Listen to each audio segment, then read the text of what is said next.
महाराष्ट्र नवनिर्माण सेनेचे अध्यक्ष राज ठाकरे यांच्या वाढदिवसाचे औचित्य साधून अंबरनाथमध्ये मनसेचे माजी पाणीपुरवठा सभापती ॲडव्होकेट स्वप्नील बागुल यांच्या माध्यमातून परिसरातील ज्येष्ठ नागरिकांना छत्री वाटप करण्यात आलं।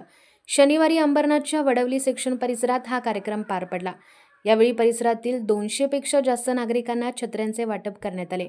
मनसे अध्यक्ष राज ठाकरे यांच्या वाढदिवसानिमित्त स्वप्नील बागुल हे दरवर्षी शालेय साहित्य, छत्री वाटप यांसारखे विविध समाजोपयोगी कार्यक्रम राबवतात।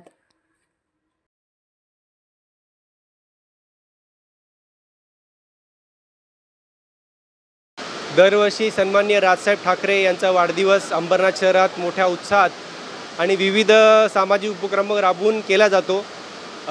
विद्यार्थ्यांना पुस्तक वाटप असो, छत्री वाटप असो, आज यावर्षी छत्री वाटपाचा कार्यक्रम ठेवलेला आहे आणि समस्त ज्येष्ठ नागरिकांना या ठिकाणी पावसाळ्यामध्ये मोफत छत्री वाटपाचा आज कार्यक्रम आयोजित केला होता। त्यामध्ये साधारण 200 नागरिकांना हा छत्री वाटपाचा लाभ त्यांनी कार्यक्रमात घेतलेला आहे।